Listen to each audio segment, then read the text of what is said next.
Hey everybody, welcome into another episode of Savannah Sips. I'm your host, Eric Dorsch with WSAV's digital team, and today we're going to do something just a little bit different. Both the places we're going to talk about are absolutely somewhere where you can go get a great cocktail or two, but they're also places that I'm willing to bet the food might be just as worth it as the drinks are. This is Savannah Sips, the food edition. First, we're going to head down to Williamson Street, just by the riverfront, and check out Rhett. This southern restaurant is an amazing stop, a lot of fun, awesome food, and we're going to sit down with executive chef Zach Chansey to talk about what it is that makes Rhett so great and why he feels the food does all the talking. This is Rhett. We want to talk about Rhett, obviously, but before that, get to know you a little bit. I asked this question last time, and it sounds a little blunt and forced, but it's a curious question for the trades we choose. Why food? What was it about food that you knew you wanted to be a part of? Why food? You know, growing up, food was such a very important thing for me growing up. I come from the family where, you know, you talk about what you're having for breakfast, you know, the day before at dinner. You talk about what you're having for lunch that morning at breakfast. So, and it was just such an important role in all of the holidays that we celebrated. And I just, you know, it was just such a natural thing for me to just gravitate towards that. Absolutely. So here at Rhett, we were talking beforehand, and you said how it's you guys try to as local as possible, and Yeah. oysters, seafood. We come from a place where seafood is in abundance. Like there's just everywhere you go, seafood, seafood, seafood. Yeah. So when it comes to making those decisions of what you serve and what you use in what you're serving, Yeah. how much of that is going into your head every day of how to pick and choose? Yeah, so we try to get the freshest local seafood that we can find. And you know, if it's good, you know, my kind of philosophy is like you don't want to do too much with it, right? Like you really want the seafood to speak and let people know where you're eating. And that, you know, whether it's fish, whether it's shrimp, whether it's oysters, buy good stuff and try not to mess it up. Absolutely. Yeah. Oysters a big thing here. I saw the menu, a lot of different things. Yeah. What do you guys do with your oysters that's kind of that extra little draw for people to say, you know what, I can get oysters everywhere, but Rhett's where I go to get my oysters? Right. Well, you know, I think local oysters are so important to me, and they're so important to the community here. Right now, we're currently getting some from South Carolina. We're getting some Tybee Islands or salt bombs from Tybee Island here in Georgia. So local oysters are great.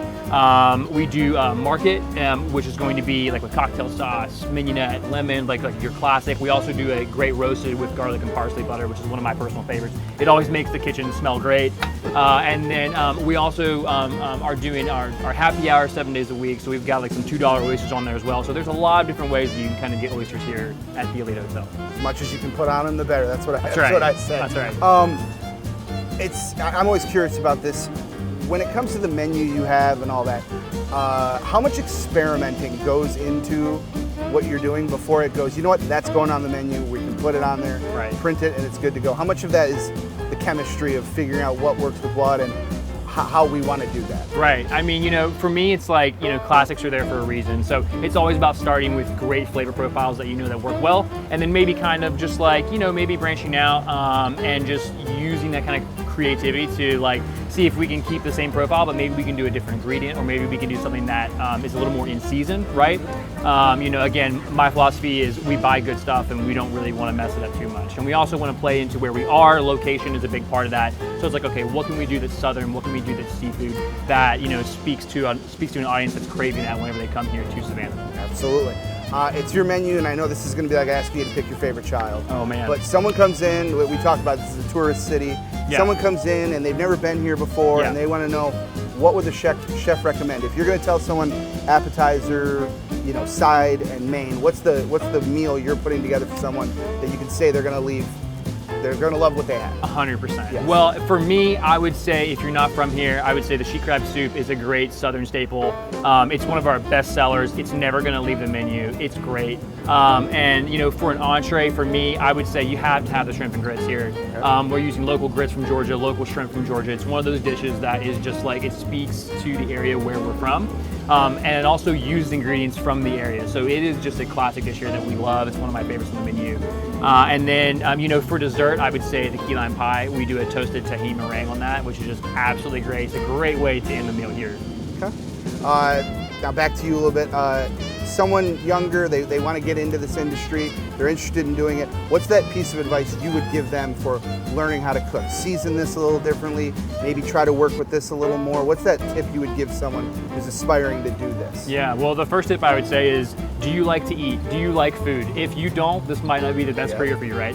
And then, after that, I would say, if you're really interested in it, I would say, go work in the kitchen. I think one of the best advice I ever got was, hey, do you want to do this? Cool, you should go work in the kitchen and see if that's something that is for you. This is one of those rare careers where, you don't have to go to school for 6 years and then see if you like it. You can go right into it, see if you like it, get a taste for it, pun intended, and then you can kind of like go from there, right? Absolutely. And then this last one's for my wife. Can you teach me how to cook?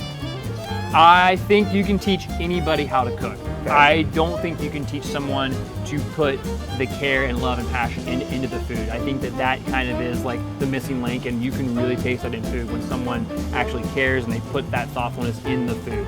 And so I don't think you can teach that, but you can teach people how to cook. I believe it or not. Believe it or not.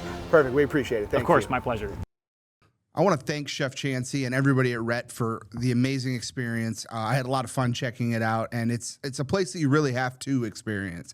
From the 7-day-a-week happy hour where you get oysters, hush puppies, to the crab risotto, there's just so much there that I think everybody could find something perfect for them. It's a fun experience. It's located in the lower level of the Alita Hotel, not far from the Riverwalk at all. So kind of that place you can.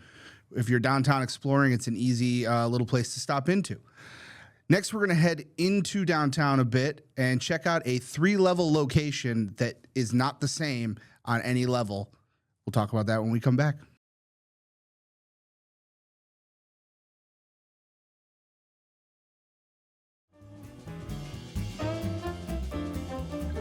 Hey everybody, welcome back to Savannah Sips. I'm your host, Eric Dorsch. We're headed into town now to go to West Congress and Barnard Street to check out Sorry Charlie's Oyster Bar.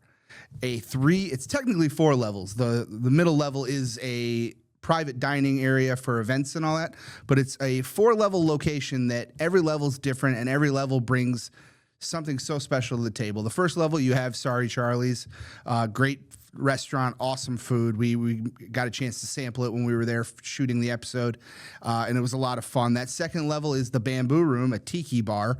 Kind of a fun, different thing. Went back there after the shoot and tried a few of the cocktails, and I have to say it's a really cool experience. And then that top level is Neon Fish Rooftop Bar. We have so many of those in Savannah, and this one's got a great view of the Ellis Square, and it's an awesome time.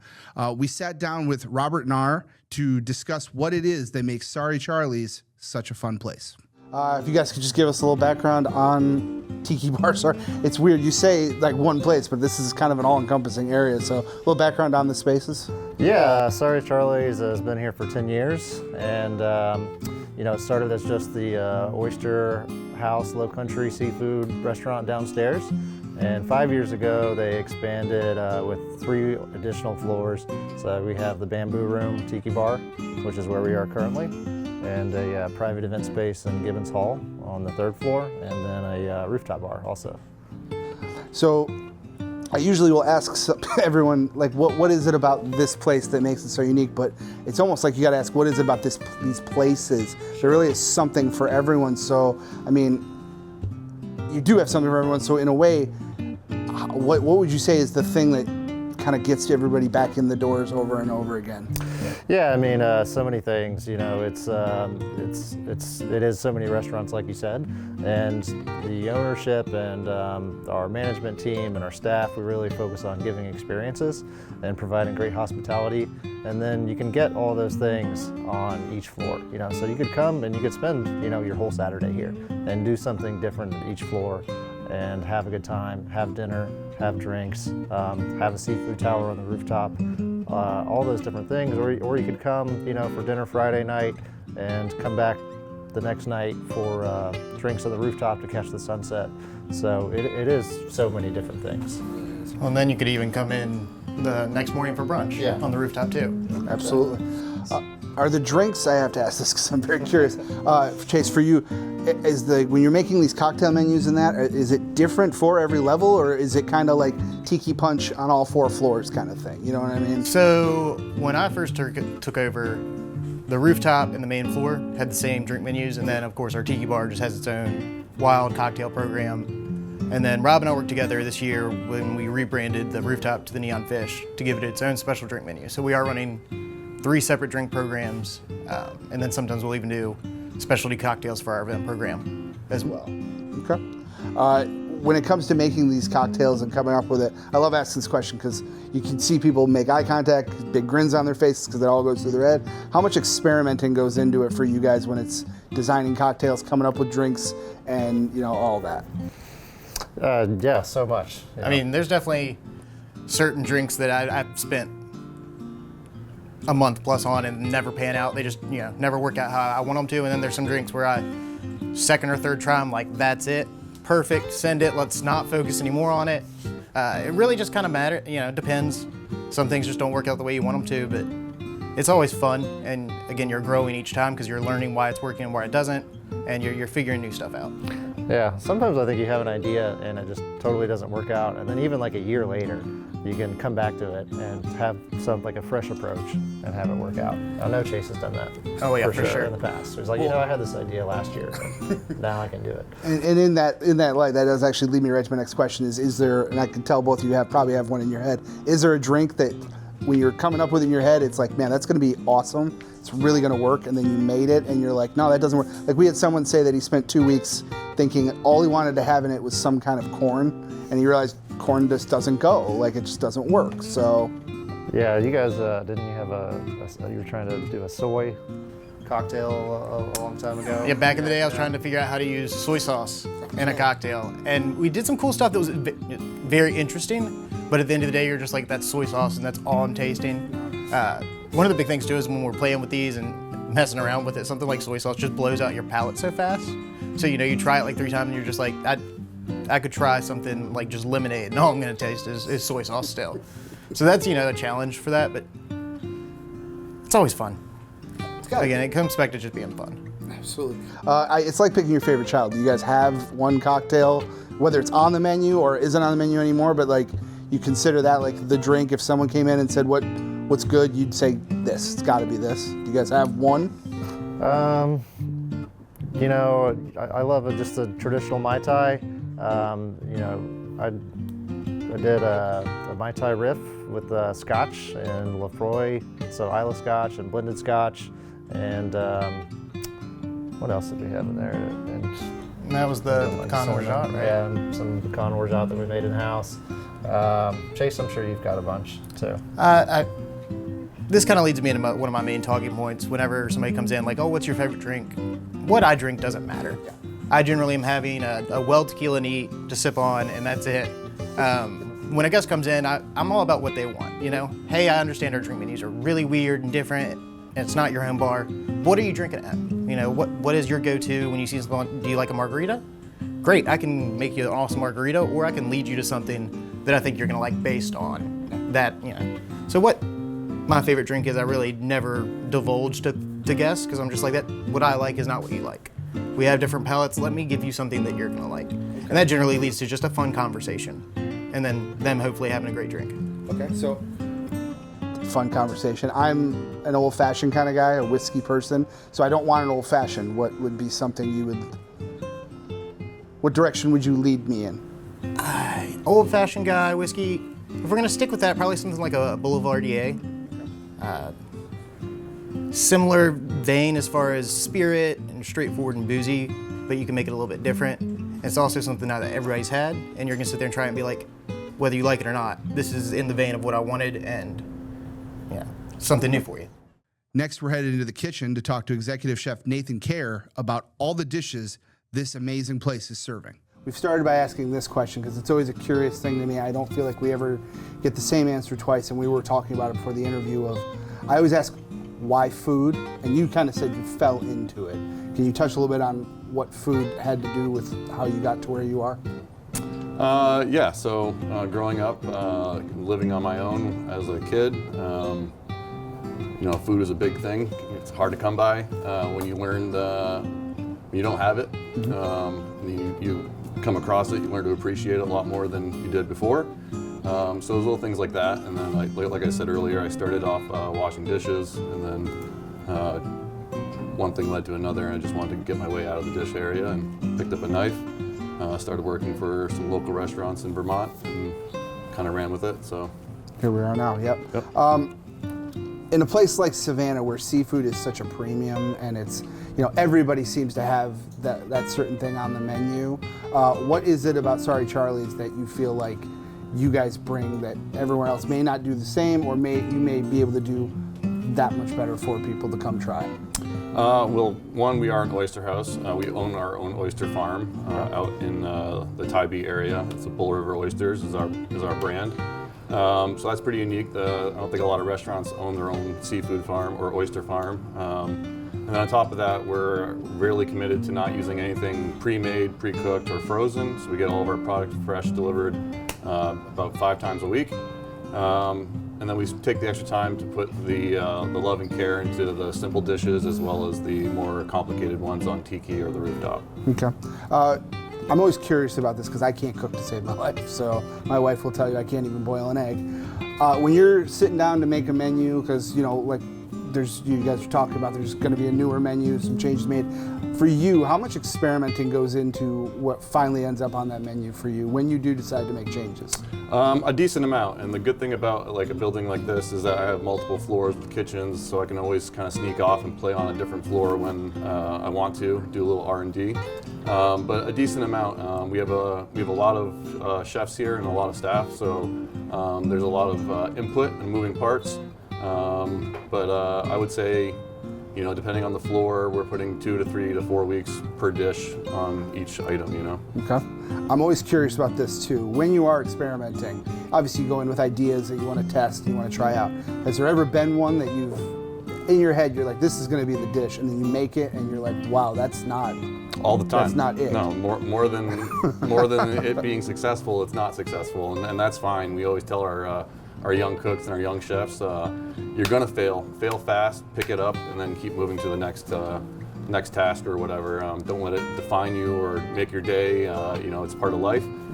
Brush yourself off and keep moving. So yeah, failure is how you really dial in the good things, or the successful things rather.